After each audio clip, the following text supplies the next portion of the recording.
نحن على ذلك من الشاهدين والشاکرین والحمد للہ رب العالمین۔ آئیے سب سے پہلے تاجدار رسالت، شہنشاہ نبوت، مخزن جود و سخاوت، پیکر عظمت و شرافت، محبوب رب العزت، محسن انسانیت، اللہ کے محبوب، دانائے غیوب محمد صلی اللہ تعالیٰ علیہ وسلم کی بارگاہ بکس پناہ میں جھوم جھوم کر ہدیہ درود پیش کریے۔ پڑھیے اللہم صلی اللہ علیہ سیدنا مولانا محمد وعلی آل محمد کما تحب و ترضی من صلی اللہ علیہ وسلم علیہ رسول اللہ صلی اللہ تعالیٰ علیہ وسلم۔ رسول اور آل رسول پر ایک مرتبہ ہدیہ درود پیش کریے۔ اللہم صلی اللہ علیہ سیدنا مولانا محمد جد الحسن والحسین وعلی آل سیدنا مولانا محمد جد الحسن والحسین۔ حضرات محترم، اللہ تبارک و تعالیٰ اپنی مقدس کتاب کے اندر ارشاد فرما رہا ہے، یا ایھا الذین آمنوا کتب علیکم الصیام کما کتب علی الذین من قبلکم لعلکم تتقون۔ اے ایمان والو، تم پر روزے فرض کیے گئے جیسے اگلوں پر فرض ہوئے تھے کہ کہیں تمہیں پرہیزگاری ملے۔ ماہ رمضان المبارک اپنے ساتھ انعام و اکرام کے ایسے تحفے لے کر آتا ہے جن کے متعلق رب تعالیٰ نے قرآن کریم میں ارشاد فرمایا کہ اے ایمان والو، تم پر روزے فرض کیے گئے جیسا کہ تم سے اگلوں پر فرض کیے گئے۔ تم سے اگلوں پر مطلب کہ جتنی امتیں یا جتنے نبی پہلے آئے سب کے دین میں روزے فرض تھے۔ جہاں اپنے معاشرے کے دوسری اقدار مسلسل زوال کا شکار ہو رہی ہے، اس کو سیدھے لفظوں میں یہ سمجھے کہ جو ہماری اچھائیاں تھیں اس کو ہم چھوڑ کر پستی کی طرف، نیچے کی طرف جا رہے ہیں، جیسے کہ ہمارا اخلاق اور ہمارا ایمان، جس طرح ہم ایمان پر عمل پیرا ہونے کے بجائے ایمان سے دور ہوتے ہوئے زوال کی طرف جا رہے ہیں، اسی طرح ہم روزہ دار کے روزے کا احترام نہ کر کے حیا اور بے حیا ہوتے جا رہے ہیں، اور تقریباً روزے کا احترام نہ کرنا ہمارے اندر ختم سا ہوتا جا رہا ہے۔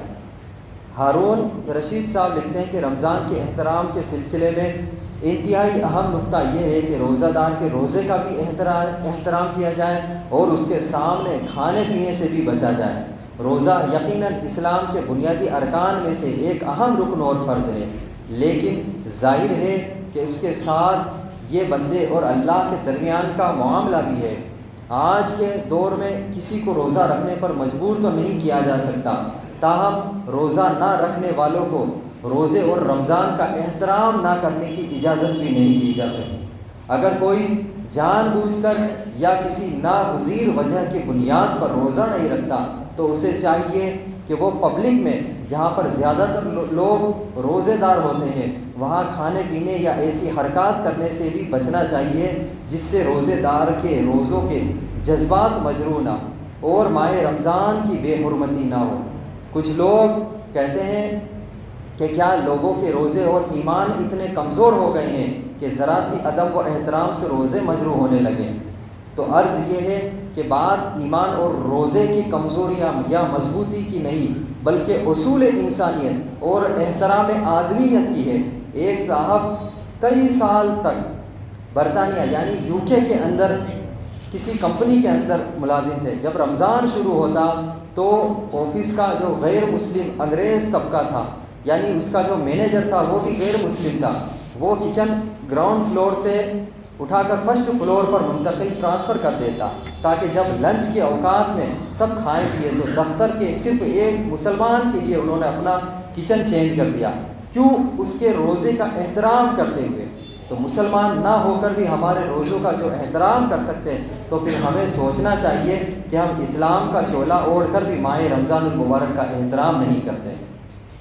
ماہ رمضان ایک ایسا مہینہ ہے جو ہمیں تقویٰ و پرہیزگاری کا سبق دیتا ہے، لیکن اسی مہینے میں ہم تقویٰ و پرہیزگاری کے نام پر، عبادتوں کے نام پر، شب بیداری کے نام پر، رات کو جاگنے کے نام پر کبھی نمازوں کی بے حرمتی کرتے نظر آتے ہیں تو کبھی روزوں کی بے حرمتی کرتے نظر آتے ہیں، تو کبھی ماہ رمضان کی بے حرمتی کرتے ہوئے نظر آتے ہیں، کبھی مسجدوں کی بے حرمتی کرتے ہوئے نظر آتے ہیں، کبھی نماز تراویح کی بے حرمتی کرتے ہوئے نظر آتے ہیں۔ نامعلوم ہم کس راستے پر چل دیے ہیں۔ کس نے اس کی ترجمانی کسی شاعر نے یہ کی تھی کہ بن گئے تن کے نشیبن کے قفس کی تیلیاں، بن گیا کیا ہم چلے تھے کیا بنانے، یعنی ہم ایک لکڑی کا پنجرا بنانے چلے تھے اور ہم نے ایک تنکا بنا کر رکھ دیا۔ ہمارا نوجوان طبقہ آج کہاں جا رہا ہے، اس کا احساس ہم اور آپ کو نہیں ہے۔ ماہ رمضان کی جو کہ عبادتوں کا ایک مکمل پیکیج لے کر آتا ہے، یہ وہ مہینہ ہے جس میں ہم اور آپ عبادتوں کے ذریعے، ریاضتوں کے ذریعے ان احکام و فرامین پر عمل کرتے ہوئے رضائے رب حاصل کرتے ہیں جن کا اللہ رب العزت اور اس کے پیارے حبیب صلی اللہ تعالیٰ علیہ وسلم نے حکم دیا ہے۔ لیکن معاملہ اس کا الٹا ہوتا جا رہا ہے۔ ہم ماہ رمضان میں اللہ رب العزت کی رضا حاصل کرنے کی بجائے اللہ رب العزت کی ناراضگی کا ذریعہ خود اپنے آپ سے بناتے ہوئے نظر آتے ہیں۔ ہم دیکھیں، ذرا غور کریں کہ مسجدوں کے حالات کیا ہیں۔ آج ہمارا نوجوان مسجد میں نماز پڑھنے کے لیے آتا ہے اور نماز ادا کرنے سے پہلے 2 منٹ مسجد میں اگر فری بیٹھے تو قرآن کی تلاوت نہیں کرے گا، موبائل کھول لے گا، کوئی سوشل میڈیا چیک کرے گا، واٹس ایپ فیس بک چیک کرے گا اور اسی موبائل میں مبتلا نظر آئے گا۔ یہاں تک کہ اگر سنت نماز اور اس نے 2 رکعت پڑھی ہے تو اس کے بعد بھی وہ موبائل نکال کر چیک کرتا ہوا نظر آئے گا۔ یہی حال ہماری تراویح کا ہے۔ 2 رکعت کے بعد، 4 رکعت کے بعد جیسے ہی امام نے سلام پھیرا، جیب سے یا تو موبائل نکال لیا۔ ہمارا نوجوان اس کی عادت بنا چکا ہے۔ اس سے بھی گئی گزری بات یہ ہے کہ جب ہمارے بچے نوجوان نماز تراویح کے لیے مسجد میں حاضر ہوتے ہیں، نماز تراویح شروع ہوتی ہے تو 1-2 رکعت تو ایسے ہوتی ہے جن میں سب کھڑے ہوتے ہیں، لیکن اس کے بعد معاملہ یہ ہوتا ہے کہ امام صاحب نے نیت باندھی، تلاوت شروع کی اور ہمارا نوجوان پیچھے سے جماعت سے الگ ہو گیا۔ اب وہ یا تو باہر جا کر پانی کے بہانے وضو خانے میں بیٹھا ہے یا گپے کرتا ہوا نظر آ رہا ہے۔ اس طرح سے ہم پتہ نہیں چلتا کہ ہم مسجد میں نماز ادا کرنے کے لیے آئے ہیں، اللہ کو خوش کرنے کے لیے آئے ہیں یا اللہ کو دھوکہ دینے کے لیے آئے ہیں۔ نہیں میرے بھائیوں، ہم اللہ کو نہیں بلکہ خود اپنے آپ کو ہم دھوکہ دیتے ہوئے نظر آ رہے ہیں۔ ہم 20 رکعت میں سے یہ سوچ لیں آپ کہ 12 سے 15 رکعت تو ہم وضو خانے میں بیٹھے ہیں، یا ہم اپنے بہت سے ایسی مسجدوں میں دیکھا گیا ہے جہاں بچے نماز تراویح میں شور گل اور ہلہ گلا کرتے ہوئے نظر آتے ہیں۔ اب اگر کوئی ان کو روک دے تو ان کے ماں باپ خود لڑنے کے لیے یہ تیار ہو جاتے ہیں، اچھا اب میرا بیٹا نماز پڑھنے کے لیے بھی مسجد میں نہیں آ سکتا۔ بھائی نماز پڑھنے کے لیے تو آ سکتا ہے، لیکن تم نے جو اس کی تربیت کی ہے، تم نے جو اس کی پرورش کی ہے، وہ آ کے مسجد میں ظاہر ہوتی ہوئی نظر آ رہی ہے کہ آپ نے اپنے بچوں کی کیسی پرورش کی ہے۔ اگر اچھی پرورش کی ہوتی تو وہ پہلی صف میں آنے کی کوشش کرتا اور مسجد کا آداب بھی جانتا۔ نہ تو آپ نے اس کو گھر کے آداب سکھائے، نہ مسجد کے آداب سکھائے۔ اب آپ کی پرورش کا اندازہ اس بات سے لگایا جا سکتا ہے کہ وہ مسجد میں آ کر ادھم مچا رہا ہے یا نماز تراویح کے لیے نکلا ہے تو بازاروں میں گھوم رہا ہے، محلوں میں گھوم رہا ہے، یا نماز تراویح کے لیے آیا ہے تو مسجد میں آ کر نماز تراویح پڑھنے کے بجائے اللہ اکبر امام کے کہنے کے بعد یا تو وضو خانے میں بیٹھا ہے یا پھر پانی پیتے ہوئے گفتگو کرتے ہوئے نظر آتا ہے۔ حضرات محترم، ہم اپنے بچوں کی ایسی پرورش کریں، شروع سے ہم آداب ایسے سکھائیں کہ وہ مسجد میں آئیں تو سب سے پہلے مسجد کے آداب کو جانیں۔ اگر ہم مسجد کے آداب کو نہیں جانیں گے، رمضان کے آداب کو ہم کیسے جان سکتے ہیں؟ اسی لیے یہ چھوٹی چھوٹی چیزیں ہیں جو ہمیں گھر سے سیکھنے کو ملتی ہے۔ اس کے لیے باپ کا بھی جاننا ضروری ہے اور دادا کا بھی جاننا ضروری ہے، کیونکہ جب دادا نہیں جانے گا تو بیٹا کیا جانے گا، پھر پوتا کیا جانے گا۔ اسی لیے ہمیں چاہیے کہ ہم مسجد کے آداب کا خاص خیال رکھیں۔ صرف اونچی آواز میں گفتگو کرنا منع ہے، صرف اونچی آواز میں گفتگو کرنا نہیں بلکہ ذکر و اذکار کرنا بھی منع ہے۔ آپ اگر کہیں کہ میں مسجد میں آ کر تیز تیز تسبیح پڑھوں گا تو یہ بھی جائز نہیں ہے، کیونکہ آپ دوسروں کی عبادت میں خلل ڈالنا ہرگز جائز نہیں ہے۔ ایک بار کھڑے ہو کے صفے بنا لیں آپ۔ حضرات محترم، ماہ رمضان المبارک میں نماز پڑھ کے، روزے رکھ کر، بزرگوں کی خدمت کر کے، پڑوسیوں کے حقوق ادا کر کے، غریبوں کی حاجت روائی کر کے، مسکینوں کی دستگیری کر کے، پریشان حال کی پریشانیوں کو دور کر کے رب العزت کا قرب حاصل کرنے کا ذریعہ ہے۔ لیکن ہمارا نوجوان ساری چیزوں سے دور ہے۔ نماز جو افضل العبادت ہے، وہ نماز جو سب سے اہم فریضہ ہے، وہ نماز جس کی بے حرمتی حد کفر تک پہنچا دیتی ہے، اسی نماز کی بے حرمتی کرتے ہوئے لوگ نظر آتے ہیں۔ کبھی ہم نماز کو چھوڑ کر ادھر ادھر ربڑتے ہوئے نظر آتے ہیں۔ رمضان المبارک میں کم سے کم ہمیں اس بے حرمتی سے ضرور بچنا چاہیے۔ ذرا غور کریں، کیا رمضان کا مقصد یہی تھا؟ اللہ رب العزت نے قرآن میں فرمایا یا ایھا الذین آمنوا کتب علیکم الصیام کما کتب علی الذین من قبلکم لعلکم تتقون۔ کیا مطلب کہ تمہیں پرہیزگاری ملے، سدھارنے کا مہینہ، یعنی ایک مہینے تک ہم کھانے پینے سے باز رہ کر ہم یہ محسوس کر سکتے ہیں کہ غریبوں کی زندگی، بھوکے پیاسوں کی زندگی کیا ہوتی ہے۔ ایک مہینے ہم 5 وقتہ نماز پڑھ کر یہ محسوس کر سکتے ہیں کہ نمازیوں کی زندگی کیسی ہوتی ہے۔ ہم اپنے کام کاج کو بھی کرتے ہیں اور نماز بھی پڑھتے ہیں، صلاۃ اللیل یعنی رات کی نماز بھی پڑھتے ہیں اور دن کی نماز بھی پڑھتے ہیں اور صبح کی نماز بھی پڑھتے ہیں اور ہم اپنے کام کاج میں بھی مشغول ہیں۔ تو کہنے کا مقصد یہ ہے کہ جب ہم ایک مہینے تک اس طرح اپنی زندگی گزارتے ہیں تو ہمیں تو اپنی عادت بنا لینی چاہیے کہ ہم کام بھی کریں گے، نماز بھی پڑھیں گے، عبادت بھی کریں گے اور تلاوت قرآن بھی کریں گے۔ یہ نہیں کہ رمضان ختم ہوتے ہی ہم اپنی عبادتوں سے دستبردار ہو جائیں۔ جس طرح رمضان میں عبادتیں فرض ہے، رمضان میں نماز فرض ہے، اسی طرح رمضان کے بعد بھی نماز فرض ہے۔ حضرات محترم،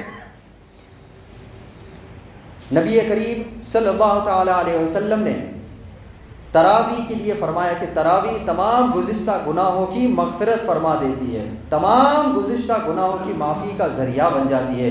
اسلامی بھائیو، یقین کے طور پر یہ تراویح وہ ہو نہیں سکتی جس میں ہمیں دل لگی نہیں ہے۔ آج کل کچھ ایسا طبقہ بھی نظر آنے لگا ہے، یہ لگ بھگ 100 سالوں کے آس پاس کچھ ایسا وقت گزرا ہے جس میں کچھ ایک ایسا طبقہ آیا ہے جو یہ کہنے لگا ہے کہ 8 رکعت بھی تراویح فرض ہے، حالانکہ 20 سے کم کہیں نہیں ہے۔ کسی کو حوالہ چاہیے تو حوالہ کی لائن لگی ہے، چاہے وہ حدیث کا مطالبہ کرے یا حضرت عمر فاروق اعظم رضی اللہ تعالیٰ عنہ کے دور سے، نبی کریم صلی اللہ علیہ وسلم کے دور، ظاہری دور سے یہ بتایا گیا ہے کہ 20 سے کم کہیں تراویح نہیں ہے۔ اب کچھ لوگوں نے راستہ نکلنے کے لیے بچا لی گئے، کچھ لوگ یہ کہتے نظر آتے ہیں صاحب 8 ہی فرض ہے، اور کچھ تو طبقہ ایسا بھی آ گیا ہے کہ صاحب یہ تو سنت ہے۔ کسی سنت کو ہلکا جاننا حد کفر میں داخل کرتا ہے۔ کسی سنت کو دماغ میں بٹھا لے یہ بات، کسی سنت کو ہلکا جاننا حد کفر میں داخل کرتا ہے، آپ کفر کے اندر داخل ہو جائیں گے۔ پھر آپ یہ کہتے ہوئے نہ پھرے کہ صاحب ادے پور کے مسلمان تو کمزور ہیں، ادے پور کے مسلمان تو کمزور ہیں، ہم زیادہ ایمان والے ہیں۔ جو زیادہ ایمان والے ہیں وہی اس سے زیادہ دور ہوتے ہوئے جا رہے ہیں۔ کسی صاحب نے کہا تھا کہ ہمارے اندر پہلے جب ایمان کم تھا، ہم جانکار کم تھے، ہم سنت و نوافل ساری پڑھا کرتے تھے، ہم تھوڑے سے جانکار ہوئے ہم نے نفل چھوڑ دی، تھوڑے اور ہم جانکار ہوئے تو ہم نے سنت بھی چھوڑ دی۔ اس سے اچھا تو ہم جاہل اچھے ہیں کہ ہم سنت اور نوافل کی پابندی کرتے ہوئے نظر آ رہے ہیں۔ تراویح کی اگر صرف فضیلت بتانے پہ آ جائیں تو آپ اس کی اہمیت فرائض سے زیادہ سمجھیں گے جتنی اہمیت بیان کی گئی ہے۔ اللہ اکبر۔ نبی کریم صلی اللہ علیہ وسلم نے صرف 3 دن تراویح پڑھی تھی، 3 دن تراویح لوگوں کے سامنے پڑھی، پھر اس کے بعد اپنے حجرے میں مبارک میں جا کے پڑھتے تھے، اس لیے کہ کہیں یہ اندیشہ تھا کہ اس تراویح کو بھی فرائض کا درجہ نہ مل جائے۔ کیا اب فرائض کا درجہ نہ مل جائے اس کا مطلب یہ نہیں ہے کہ ہم اس تراویح کو اتنا ہلکا جانیں کہ ہم اپنی دکانداری کے چکر میں تراویح چھوڑتے ہوئے نظر آئیں، ہم اپنے دوسرے کاموں کے چکر میں تراویح چھوڑتے ہوئے نظر آئیں اور یہ کہتے ہوئے نظر آئے کہ یہ فرض نہیں ہے۔ حضرات محترم، آپ اس کو ہلکا جانیں گے یہی آپ کو حد کفر میں داخل کرتا ہوا نظر آئے گا۔ حضرات محترم، روزوں کے متعلق بتایا گیا کہ روزہ صرف کھانے پینے سے چھوڑنے یا باز رہنے کا نام روزہ نہیں ہے۔ ہمارا ایک بڑا طبقہ یہ سوچتا ہوا نظر آتا ہے کہ صرف بھوکے پیاسے رہ لیں تو ہم روزے دار ہیں۔ ارے بھوکے پیاسے تو ہم اپنے بکرے کو بھی اگر دن بھر باندھ کے رکھے تو رہ جائے گا، نہیں۔ پھر ہمیں نیکی، تقویٰ اور پرہیزگاری کیسے ملے گی؟ ہم صرف بھوکے رہیں؟ نہیں، بھوکے رہنے کے علاوہ آپ کو عبادت کرنا ہے، عبادت اور ریاضت میں وقت گزارنا ہے۔ جس وقت پر جو نمازیں ہیں آپ کو ان ساری نمازوں کی پابندی کرنی ہے، قرآن کی تلاوت بھی کرنی ہے۔ صرف روزہ بھوکے رہنے کا نام نہیں ہے، روزہ آنکھ کا بھی ہے۔ آنکھ کا کیا روزہ ہے؟ آنکھ کا روزہ یہ ہے کہ ہم آنکھوں سے کوئی ایسی غلط بات یا غلط چیز نہ دیکھیں جس سے ہمیں اسلام نے روکا۔ کانوں کا روزہ یہ ہے کہ ہم کوئی ایسی فحش گوئی نہ سنیں، گالی گلوچ کوئی دے رہا ہے تو کان میں انگلی ڈال لیں کہ یار میں گالی نہیں سن سکتا، میں ایسے کوئی گانے وغیرہ جو چیز اسلامی شریعت نے جائز نہیں کی ہے ان تمام چیزوں کا نہ سننا بھی کان کا روزہ ہے۔ زبان کا روزہ کیا ہے؟ زبان کا روزہ یہ ہے کہ ہم کسی کو اپنی زبان سے گالی نہ دیں، کسی کو گالی گلوج نہ کریں، کسی کو ایسی دل دکھانے والی بات نہ کہے جس سے سن کر اس کی دل آزاری ہو اور وہ تکلیف میں آ جائے، وہ پریشان ہو کہ یار اس نے مجھ کو ایسی بات کہی ہے۔ یہ زبان کا روزہ ہے۔ ہاتھ کا روزہ کیا ہے؟ ہاتھ کا روزہ یہ ہے کہ المسلم من سلم المسلمون من لسانہ و یدہ، یعنی حدیث شریف میں کہا گیا ہے کہ مسلمان تو وہ ہے جس کی زبان اور ہاتھ سے دوسرے مسلمان محفوظ رہے۔ اگر ہم ہاتھ سے کسی کو تکلیف دے رہے ہیں، کسی کو پریشان کر رہے ہیں، تو یہ ہمارے ہاتھ کا روزہ نہیں ہوا۔ پیر کا روزہ کیا ہے؟ پیر کا روزہ یہ ہے کہ ہم گناہوں کی طرف نہ بڑھیں، جسے ہمیں اسلامی شریعت نے جانے جس طرف ہمیں جانے کے لیے منع کیا گیا ہے، اگر ہم اس طرف جانے سے اپنے آپ کو روکے رہیں تو یہ ہمارے پیر کا روزہ ہے۔ اس طرح جسم کے ہر اعضاء کا روزہ ہے۔ دل کا روزہ کہ دل کے اندر ہم اللہ کا ذکر کریں، اللہ کی یاد کو آنے دے، کسی غیر کی یاد کو دل کے اندر نہ آنے دے، یہ دل کا روزہ ہے۔ دماغ کا روزہ کیا ہے؟ کہ ہم جو سوچتے ہیں، ہماری تھنکنگ جس طرف جاتی ہے، ہم ہمیشہ پازیٹیو تھنکنگ سوچیں، یہ ہمارے دماغ کا روزہ ہے۔ اس طرح جسم کے ہر اعضاء کا روزہ ہے۔ اگر آپ یہ سوچیں گے کہ ہمارا روزہ صرف بھوکے رہنے کا ہے تو بھوکے رہنے کا نہیں ہے۔ یہ پرہیزگاری کا جو نام دیا گیا ہے کہ تمہیں تقویٰ و پرہیزگاری ملے، یعنی تم نیک بن جاؤ، یہ نیک بنانے کے لیے ہی تو رمضان آیا ہے۔ اور جب ہم رمضان کی بے حرمتی کرتے ہوئے نظر آئیں گے، جب ہم صرف زبان کا روزہ نہیں، صرف ہم بھوکے اور پیاسے رہیں گے، تو ایسا بھوکے پیاسے رہنے سے ہمیں کیا مطلب ہے کہ ہم رات بھر جاگتے رہیں۔ ایک ایسا ماحول بھی دیکھا جاتا ہے کہ ہم رات بھر چبوتریوں پر بیٹھتے ہوئے نظر آتے ہیں، سحری کے بعد سوئیں گے اور پھر ظہر میں اٹھیں گے، اگر اللہ نے توفیق دی تو ظہر میں اٹھے، نہیں تو گھر والے مار کے تو پھر افطار کے وقت اٹھائیں گے۔ یہ بھی دیکھنے کو ملتا ہے۔